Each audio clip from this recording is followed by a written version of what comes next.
Hey everyone, in today's video I want to talk about the layering system that I use when I go outside, specifically when I'm doing high output activities where staying dry means keeping warm. Where does this framework, where does this system come from?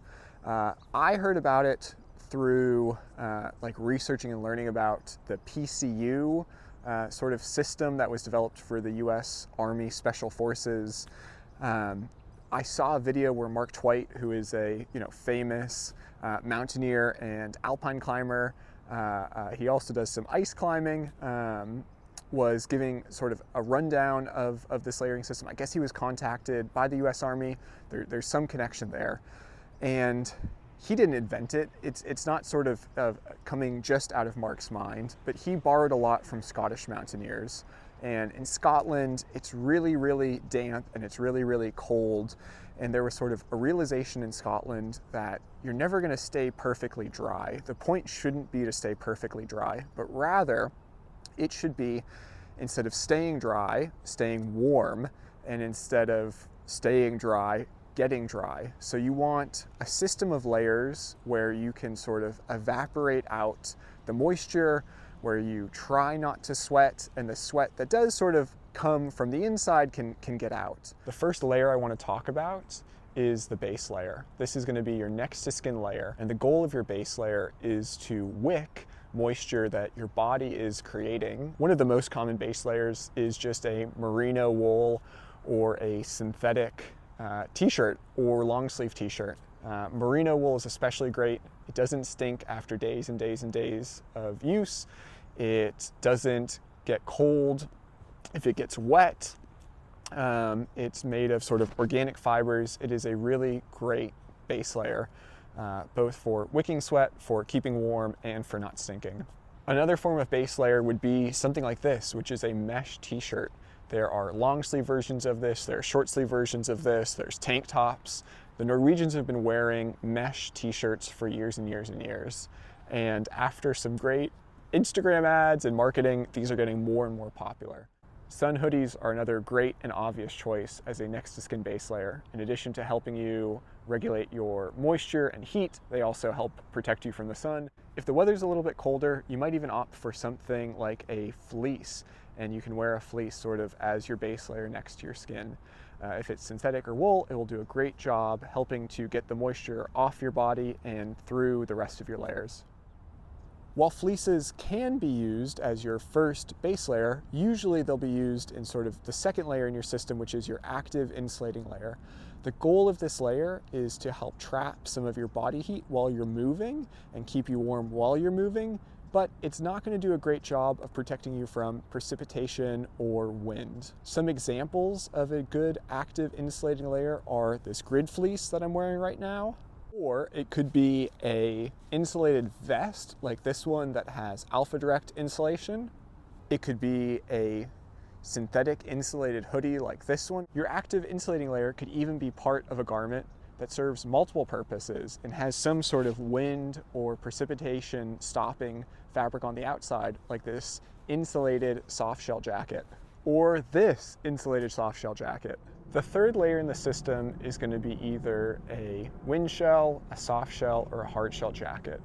The goal of this jacket is to do a few things. It's to help provide a vapor barrier to keep in some heat.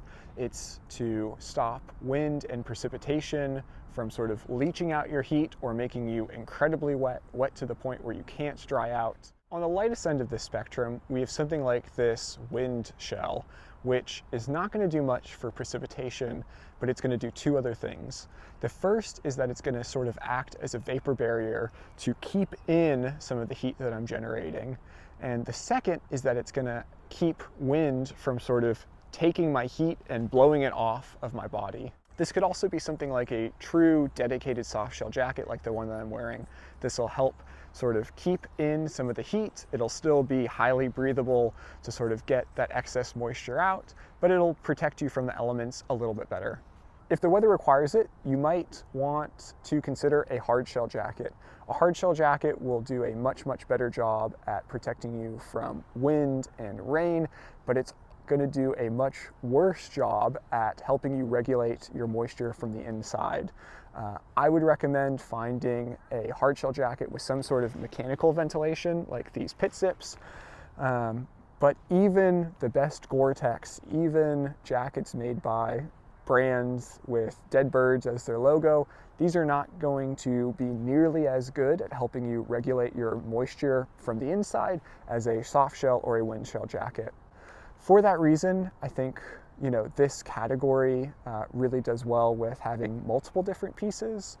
And specifically, I think people can over-index on a hard shell and a super heavy hard shell that will protect you from rain, but might actually not be the best choice if you're moving, if you're generating a lot of heat and sweat. As I mentioned before, sometimes you'll find jackets like the one that I'm wearing. This is the Arc'teryx Proton, that mix an active insulating layer with some sort of soft shell, wind shell fabric. And while these are great all-in-one jackets, what I don't love about these are that it sort of hurts when it comes to flexibility. This is sort of one garment that does multiple things, rather than having two similarly weighted garments that do a single thing that you can wear together or that you could sort of interchange and wear separately. The last layer in the system is going to be your passive insulating layer. This is the jacket you put on right when you stop moving to do a few things. The first thing is that it helps you keep the moisture that might have accumulated from getting really, really cold. That's especially helpful on breaks. And then once you get into camp, when you're not moving, this jacket helps your body stay extra warm. So you have your active insulating layer while you're moving, you have your passive insulating layer while you're standing still. The amount of passive insulation you need really depends on the temperature and the conditions that you're going to be encountering. A lot of the active insulating layers that I've shown could be used as passive insulation if the weather is warm enough. Some examples of a passive insulating layer could be a fleece if it's really warm. It could be sort of a light insulated jacket, or it could be something like a real true parka. But in general, I would sort of put the bottom end of the spectrum, other than sort of fleeces, as starting with a lightly insulated jacket like this synthetic one I'm wearing right now, or a jacket like this. But I think probably the most common static insulating layer will be something like this down jacket, or a heavier down parka like this one. Now, again, your static insulation could really sort of span a number of different jackets, but in general, down is going to be your best bet for static insulation. Now let's talk about some specifics. I have tons of jackets with me. Let's talk about some specific layering systems I've used for different trips that I've been on this past year. Starting with what I'm wearing, I had a trip to the North Cascades in the summer.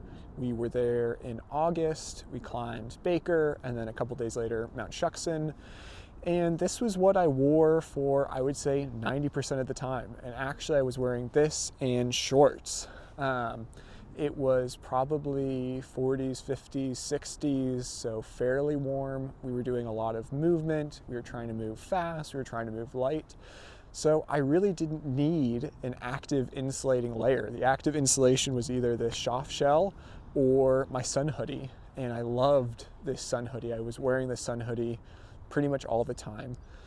The other two layers that I brought, or I guess 3 layers that I brought, I went a little bit overkill, would be this jacket for either active or passive insulation. Because it's synthetic, I knew that it would stay warm for multiple days, and it could also be used while I was doing activity. This hard shell jacket, because I felt that you can't be in the alpine without a hard shell, or else that's going to be the day that there's a torrential downpour and all of your gear gets soaked through. And then finally, this down jacket in case conditions got really cold, or we were sitting for a long time, or somebody got injured. Another trip I went on this past year was climbing Pico de Orizaba. It is the third tallest mountain in North America. It's the highest mountain in Mexico. The peak is about 18,500 feet. The only thing I traded out in this system that I'm wearing is going to be a much heavier down jacket. And that is because you're at 18,500 feet. If I'm just hiking or doing some light mountaineering, I'll probably be bringing a pretty basic kit. Something like a sun hoodie, an active piece of insulation that can also be my static insulation, and then a hard shell jacket. This is because, if you haven't noticed, I run pretty warm. When I climbed Mount Fuji this past summer, I pretty much only did it in a sun hoodie.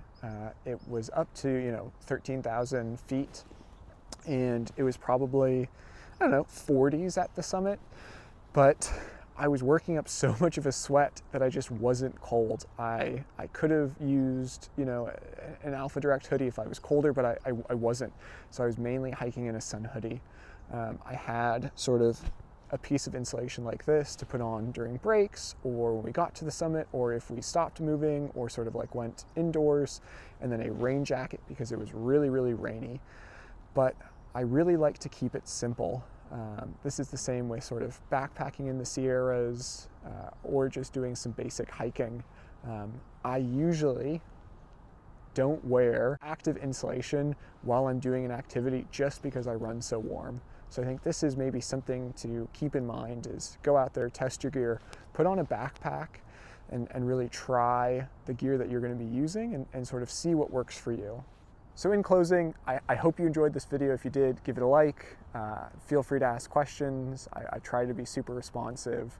I hope you learned something. I hope also you see that this is a framework. This really is a framework. It's a system. It's not that you need one of every category, or you can only have one of every category. It is just a way of thinking about clothing. It's a way of organizing clothing. It's a way of thinking about how to wear things when you're going outside. So I hope you stay warm, I hope you stay dry, I hope you're able to go outside, and again, I hope you enjoyed this video.